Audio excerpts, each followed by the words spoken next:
Monsieur Bourneau, parlant justement du mouvement syndical, on a entendu Abdoul Sako dire que si vous abandonniez, le peuple continuerait sa marche. Beaucoup ne croient pas en vous. Vous répondez quoi à cela? Parce qu'on parle de 3 jours de grève perlée, ce qui est une première chez certains, parce que d'aucuns disent qu'il faut une grève générale illimitée, c'est ce à quoi on est habitué. Mais ça signifie quoi, grève de 3 jours perlée? Voilà. Merci camarade Antoine. Ouais. Et merci à mon camarade Sako de dire que si le syndicat dit que de reprendre le travail, la population va continuer. C'est une bonne chose. Ouais. Mais si tu n'es pas dans une maison, tu ne peux pas savoir ce qui se trouve dans cette maison. C'est évident. Parce qu'aujourd'hui, il y a un système qui est en Guinée. Dès que quelque chose commence, on dit c'est le syndicat qui a fait. C'est à cause du syndicat qu'on a accepté. Ouais. Autant, comme il l'a dit, pas 10% de la population guinéenne qui est syndiquée. Donc, pour te dire une chose, le camarade... Parce qu'il y a assez de doutes autour... Oui, il y a le camarade... Oui, parce qu'il y a assez de doutes autour des leaders syndicaux que sont lui-même Bassouma et Amadou Diallo, qu'on accuse d'être trop proches du pouvoir en place. Ok. Je ne peux pas parler de la maison que je ne connais pas, mais je peux parler pour ma maison. Lui-même Bassouma, tout le monde voit ce qui... Oui, lui-même Bassouma, tout le monde voit ce qui est entre lui-même et le professeur Alpha. Ouais. Qu'est-ce qui est entre eux, justement? À une fête du 1er mai, le général Amadou est sorti, il a fait un bon discours. Et en faisant oublier aux gens que le cahier de charge, c'est quelque chose qui pique. Quand Lumbemba a fini avec le cahier de charge, il n'y a pas ce que le professeur n'a pas dit sur Lumbemba. Ce qui est normal, parce qu'il n'y a pas... Voilà, ouais. Pour Lumbemba Souma, Lumbemba Souma que je connais, que je vois, que j'ai pratiqué, Oui. je ne suis pas sûr Il n'est pas corruptible. que Alpha Condé peut corrompre Lumbemba. Mais pour le cas justement de cette rencontre entre l'USTG, la CNTG et la base, Oui. on nous a appris que lors de la rencontre, c'est la base qui a forcé la main aux syndicalistes afin d'aller à la grève, parce que vous vouliez faire observer 72 heures au gouvernement avant de gréver. Oui, pourquoi? Vrai ou faux? Vrai. Alors mais pourquoi on l'a fait? Pourquoi on l'a fait? Parce que la situation était... Non, il faut... C'est pas parce que la situation était tendue, grave, mais il faut d'abord... Oui.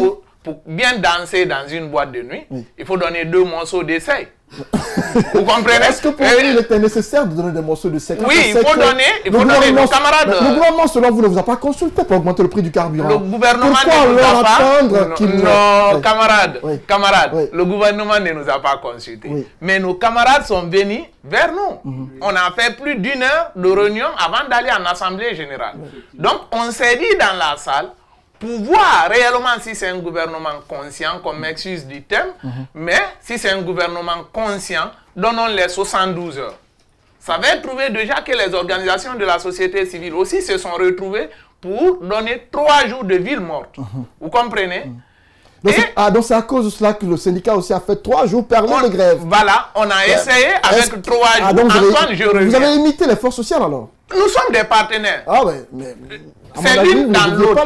C'est l'un dans l'autre. L'un dans l'autre. S'il vous plaît, je vais aller dans ce sens-là. Allez-y rapidement. Il y a une complémentarité entre les deux. Le problème qui est posé nous intéresse tous. Pourquoi nous allons aller en langue dispersée? Pourquoi ça signifie que quand le syndicat dit qu'il faut 10 jours de grève, vous également faites 10 jours de... La logique n'est pas là-bas. C'est quoi la logique est où?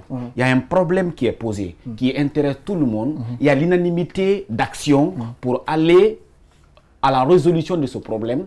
Donc, je pense que si toutefois les actions convergent, au lieu vraiment de parler de pourquoi les actions convergent, c'est de voir comment cette convergence peut aller pour que le problème soit résolu. Dernière question à vous, M. Bourneau. L'une des questions que beaucoup se posent, parce que au regard de vos agissements par rapport à l'USTG, à la CNTG, on estime que vous vouliez qu'il y ait service minimum dans les hôpitaux, à l'aéroport, dans les entreprises et usines, également à l'EDG et à la SEC. Beaucoup estiment que dans ce cas, il ne faut pas aller à la grève. Parce que vous voulez aller à la grève et vous voulez en même temps que les gens travaillent. C'est la méconnaissance de la situation. D'accord, allez-y. C'est la méconnaissance. Antoine, même à Paris, quand ça grève en France, les hôpitaux sont ouverts. Le service minimum est là.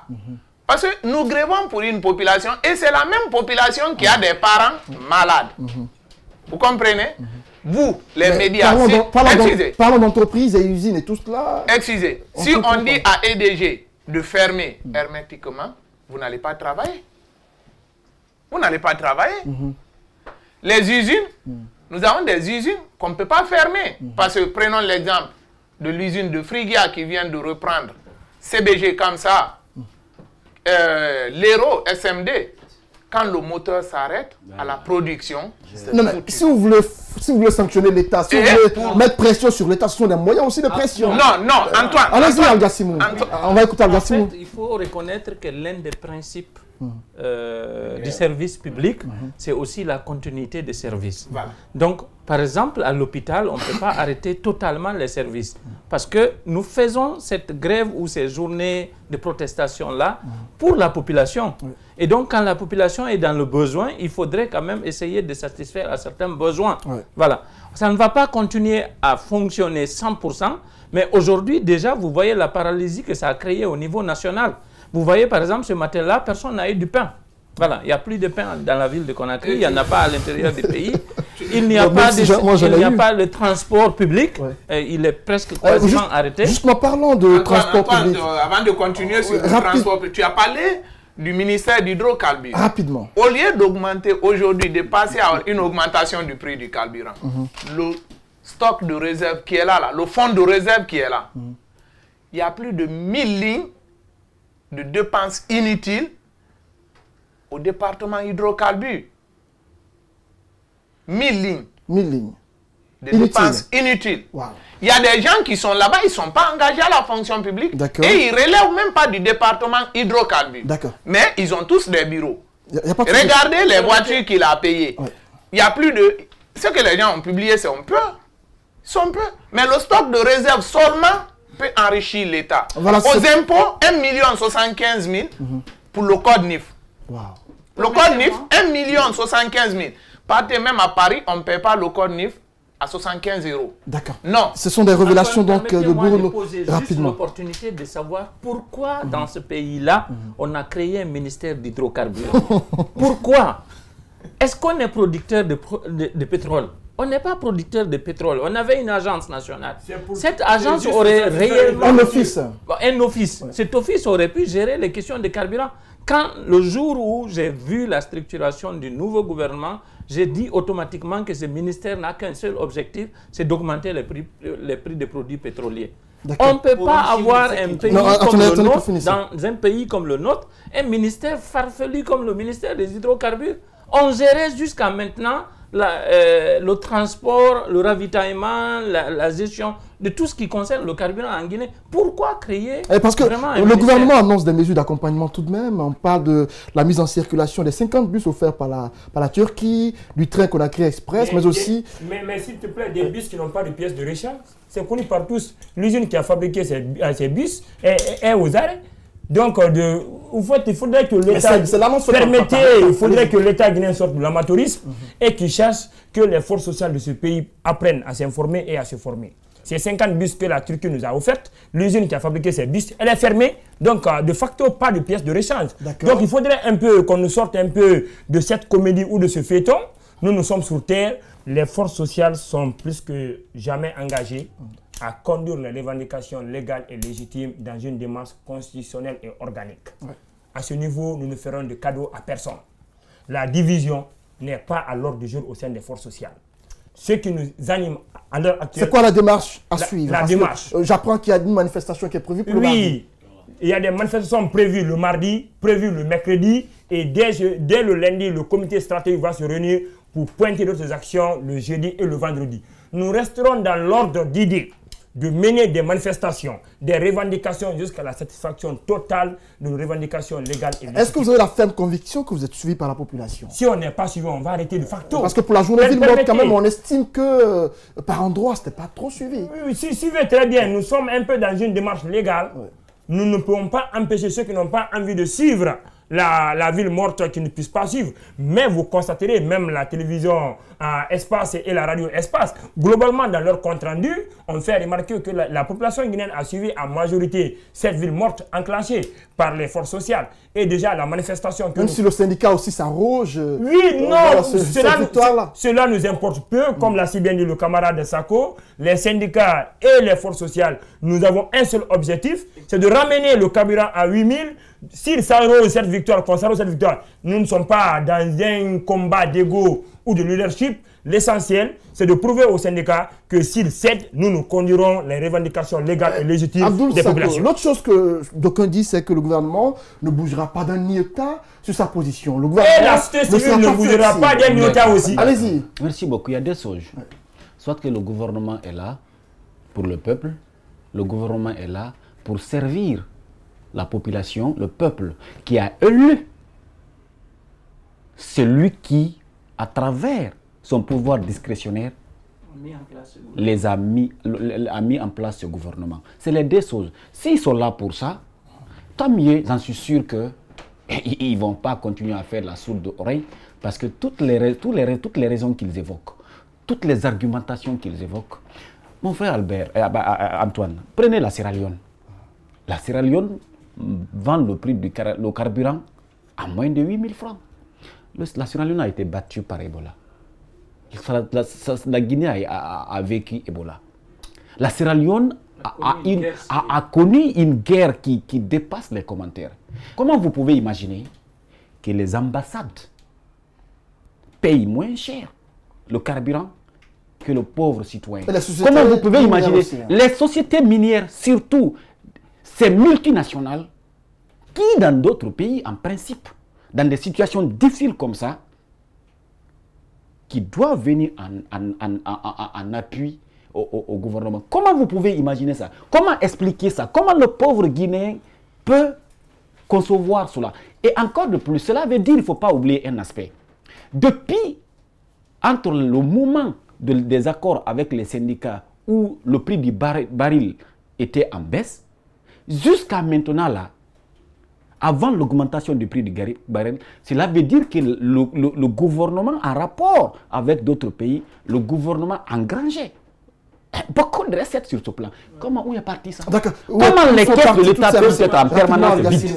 Rapidement, sur deux choses. Premièrement, je voudrais revenir sur le fait que tu aies dit que le gouvernement a décidé en termes d'accompagnement de mettre en circulation 50 bus et le train Conakry Express. Et réparer les bus de la Sotragui. Déjà, la question que je me pose et l'indignation que j'ai par rapport à ça, c'est qu'un ministre de la République a reconnu devant les caméras de la télévision nationale que c'est sur sa propre décision qu'il a décidé de mettre hors service ce train et ces bus. Imaginez qu'un seul ministre qui a combien de 4x4 dans sa maison, qui circule sur la base du carburant du peuple, dit que j'ai décidé personnellement de mettre hors service le train et les bus. Pour le cas mais le train a été vandalisé, il faut le rappeler. Oui, il a été vandalisé, mais qui a fait que le train a été vandalisé? C'est parce que la responsabilité de l'État est engagée. La chose que je voudrais dire, s'il décide de mettre ces bus en circulation et de remettre le train en circulation, est-ce que ça veut dire que le transport est gratuit pour les populations? Mais ça amoindrit le coût du transport. Non, ça n'amoindrit pas. On a remarqué dans cette ville de Conakry que quand vous vous mettez à circuler, la demande en termes de transport elle est plus élevée que l'offre.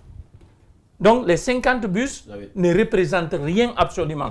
Aujourd'hui, personnellement, j'ai lancé une solidarité citoyenne qui consistait à dire que tous ceux-là qui ont des véhicules, arrêtez de rouler vite parce que la population est dans le besoin. Même si tous les taxis de Conakry, tous les minibus, tous les cars qui circulent dans cette ville de Conakry-là, prenaient les populations, il y aurait toujours des populations qui seraient en manque d'un transport public. Et maintenant que le transport a augmenté, comment est-ce que vous voulez que les populations acceptent ces idées-là? Parce que l'augmentation jusque-là n'est pas officielle, il faut le rappeler. Il n'y a pas eu d'homologation de prix. Syndicalement, quand tu montes 1 franc à la station, mais mon chauffeur doit augmenter 1 franc parce qu'il n'a aucun contrat avec son patron. Mais habituellement, lorsque le prix du carburant augmente, on se souvient que le syndicat et le gouvernement se mettent d'accord sur le prix des transports à l'intérieur du pays, tout comme à Conakry. Ce qui n'a pas été le cas pour cette fois-ci. Une chose, Antoine, une chose qui fait...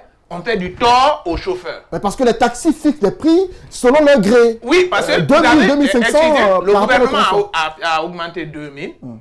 On avait enlevé 500, on a mis les 500. Donc c'est fini. Non, c'est 1500 patrons. Certains le font à 2000 francs. Oui, parce que nous sommes dans un pays où chacun fait ce qu'il veut. Et les 50 bus qu'on vous a parlé, j'étais à la primature, quand le Premier ministre nous a reçus, j'étais à la primature, il a parlé la mise en circulation des 50 bus que les Turcs ont donnés. L'argent a été débloqué déjà pour la réparation des bus de la Sotragui. Donc, il a fait l'augmentation du transport. Voilà, et le train va commencer à circuler. Jusqu'à aujourd'hui, nos camarades travailleurs de la Sotragui ne sont même pas d'abord réglés. Hein. Ils ne sont pas payés. Deuxièmement, on va mettre les bus en circulation. Est-ce que c'est pour aller chez moi à Gekedou? Les bus vont se limiter à Conakry. Avant qu'on ne parle d'examens nationaux, avec cette demande faite par quelques candidats de l'association scolaire et étudiantine de Guinée qui demande l'annulation des examens nationaux pour 4 fraudes massives. On reçoit tout à l'heure Kabinet Keïta qui va nous rejoindre dans un instant. Allez-y. Ok, merci beaucoup Antoine. Et je voudrais d'abord rappeler, notre combat, il est unique. Aujourd'hui, nous souhaitons que le gouvernement revienne sur sa décision. On n'est pas demandeur d'un dialogue, comme l'a dit Koundouno. Ce qu'on souhaite est que le gouvernement revienne sur sa décision. Le carburant à 8 000, c'est bon. Donc, si le gouvernement revient sur ça aujourd'hui, les forces sociales auront d'autres combats à mener, mais celui du carburant, ça sera... Donc, à 9 000, vous ne serez pas d'accord? À 8 100 francs, on n'est pas d'accord. 8 000 francs. 8 000, c'est bon. D'accord. La deuxième chose, je voudrais, à travers donc l'opportunité que vous nous offrez, dire et rassurer toutes les populations guinéennes que la marche que nous projetons pour le mardi sur l'ensemble du territoire national, sur l'étendue du territoire national, est une marche pacifique. Même une fourmi, on ne souhaiterait pas qu'elle soit tuée. On souhaiterait uniquement que les populations montrent leur indignation par rapport à la décision du gouvernement. Et je voudrais donc dire ici, à l'occasion donc de cette émission, que ce n'est pas un combat mené par des structures, ce n'est pas un combat mené par des organisations syndicales, c'est un combat mené par le peuple de Guinée. Et donc, citoyens, citoyennes, professionnels, chômeurs, étudiants, retraités, nous demandons à tout le monde de descendre dans les rues, de suivre les itinéraires qui ont été conventionnés et d'aller protester et montrer à ces gouvernements-là que quand le peuple ne veut pas, il ne veut pas. D'accord. Voilà qui a entendu rapidement l'USTG. Qu'est-ce que vous avez à dire par rapport à la marche à suivre? Je demanderai simplement, en 30 secondes. Pour terminer, rapidement, je demande à tous les travailleurs, travailleurs et travailleuses de la République de Guinée et en République de Guinée de rester à la maison tant le prix ne revient pas à 8 000. On n'est pas d'accord. D'accord. Voilà doit y avoir négociation. Voilà qui compris l'appel lancé par mes invités sur ce plateau qui sont membres des forces sociales également du mouvement syndical guinéen représenté par M. Tamba Albert Bourouno qui est de l'USTG. On poursuit l'émission juste après la transition pour parler d'examens nationaux, mais aussi vers la fin du pont de l'Insan et du drame de Kansoya. C'est parti. Voilà donc de retour sur ce plateau avec cette annonce faite par rapport aux examens nationaux, notamment du baccalauréat unique session 2018, un baccalauréat qualifié par certains de bac Messenger et Facebook. Et bonsoir à vous, M. Kabinet Keïta. Bonsoir à vous, M. Kourouma. Voilà, je rappelle que vous êtes président de l'association scolaire et étudiantine de Guinée. Vous êtes là pour nous parler des examens nationaux, notamment du bac. Et pour vous, il est important qu'ils soient annulés pour cas de fraude massif. Écoutez, premièrement, je voudrais remercier Adafo Média pour avoir donné la parole à l'association scolaire et étudiantine de Guinée pour s'exprimer sur cette question relative aux examens nationaux. Mais vous devez comprendre qu'on doit donner d'autres qualificatifs à ce qui a été organisé, mais pas des examens nationaux. Wow. Parce qu'organiser des examens nationaux exige une certaine pédagogie, en tout cas de règles élémentaires en la matière. Notamment, c'est la bonne organisation, notamment, c'est la conscience des surveillants, la conscience des candidats, également la responsabilité du ministère de l'Éducation nationale. Mais tout ce b.a.-ba a été bafoué, n'est-ce pas, foutu à la merde. Que s'est-il passé, M. Kabinet Keïta? Écoutez, ce qui s'est passé, c'est à ciel ouvert, parce que toute la République de Guinée est témoin de ce qui s'est passé. C'est quoi? Ces examens nationaux, nous l'avons appelé examen de Messenger et de Facebook, parce que tout simplement, 95% des candidats ont utilisé des téléphones, n'est-ce pas, dans les salles de classe, au vu et au su de ces surveillants. Ce que demande le ministère de l'Éducation. Le ministère de l'Éducation ne veut pas démentir. C'est quoi les preuves que vous détenez? Quelles sont vos preuves? S'il vous plaît, nous avons des preuves sur nous parce que nous avons infiltré les groupes de messagers qui ont été notamment créés par certaines écoles, parce qu'il y a des grandes écoles que nous connaissons ici qui ont créé ces groupes. Des groupes de messengers? Des groupes de messengers. Et qu'est-ce qu'ils font? Bon, ce qu'ils font, dès que le sujet est lancé en classe, ils font sortir des téléphones, ils cotisent pour donner aux surveillants. Et puis, bon, quand ils photographient le sujet, on envoie aux professeurs qui sont installés dans les écoles. Et puis, sur le champ qui traite aussi ces sujets, les photographies. Attendez, là, c'est un peu sérieux là. Vous voulez me dire que les candidats ont pris en photo les sujets, les envoyé à des professeurs qui les traitent, pour les mettre dans les groupes sur Messenger? Ce n'est pas un secret de polichinelle, M. Antoine, parce que tout le monde est témoin de cela. Avant, 48 heures avant les examens nationaux, moi personnellement, j'ai publié sur ma page, j'ai alerté les autorités. Nous avons mis aussi sur la page de notre ONG pour notamment attirer l'attention du ministère de l'Éducation nationale sur ces éventuelles fraudes qui adviendraient. Mais très malheureusement, personne n'a pris ses responsabilités. Et je pense que, moi je n'accuse pas le ministre, hein, mais j'accuse le ministère de l'Éducation nationale. Parce que ce sont eux qui ont envoyé des surveillants, ils ont envoyé des soi-disant délégués. Donc, ces gens-là n'ont pas pris leur responsabilité. Il y a complicité, bien entendu. Il y a complicité. Parce que ces choses pareilles ne peuvent pas se passer sans que ces gens-là ne se rendent compte quand même. Il faut être sérieux dans ce pays. Nous voudrons une éducation qui avance ce pays.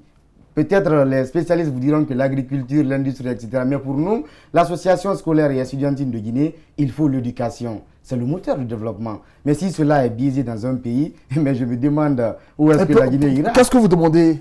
Bon, écoutez, nous avons exigé que ce bac soit annulé. Surtout que les résultats seront publiés le 10. Bon, en tout cas, selon les calendriers que nous avons eu hier, on nous a dit que ça serait publié, notamment l'examen d'entrée en 7e année serait publié. Mais ce n'est pas ce qui nous préoccupe, parce que nous protesterons contre ces résultats-là. Parce qu'il faut être clair, ces résultats ne seront pas le fruit, n'est-ce pas, du travail et du niveau intellectuel de ces élèves. Quelles sont vos craintes? Bon, nos craintes, c'est que les médiocres se retrouvent demain dans l'administration. Les médiocres se retrouvent demain à la tête de ce pays. Il faut faire beaucoup attention avec cela, M. Antoine. C'est l'avenir de la Guinée qui est en jeu. Nous l'avons dit depuis l'autre fois. Et il faudrait que cet examen soit annulé. Est-ce que ces preuves les avez brandies au ministère de l'Éducation qui demande des preuves pour toute action? Mais nous avons demandé à rentrer en contact avec eux, mais très malheureusement, la porte est fermée. Mais nous avons aussi demandé la poursuite judiciaire de tous ceux qui ont fomenté, n'est-ce pas, ces fraudes-là. Parce qu'en Guinée, au lendemain des élections communales, tout le monde parlait de fraude, mais au lendemain des examens nationaux, pourquoi personne ne parle de fraude? Vraiment, cela est inadmissible. Il faudrait que ceux qui ont fomenté ces fraudes soient poursuivis dans les juridictions, parce que nous sommes prêts à collaborer avec le ministère de l'Éducation nationale si besoin y est. D'accord. Kabinet Keïta, président de l'association estudiantine et scolaire de Guinée, qui était notre invité sur ce plateau, il parlait de ce baccalauréat unique session 2018 qui est appelé bac Facebook et Messenger. Les preuves, vous les voyez à l'instant en image avec quelques traités de sujets faits par des professeurs selon notre invité. Et c'est sur des groupes formés sur Messenger. J'ai eu la chance d'avoir connaissance de quelques-uns de ces traités sur la toile. Merci à tous ceux qui nous ont suivis. Je remercie mes invités, Algassimou Diallo, Albert Tamba, Bourouno, également Sekou Koundounou. Merci à vous, Kabinet Keïta, d'être venus sur ce plateau. À bientôt pour un nouveau numéro de l'émission Le Club de l'Actu. Au revoir.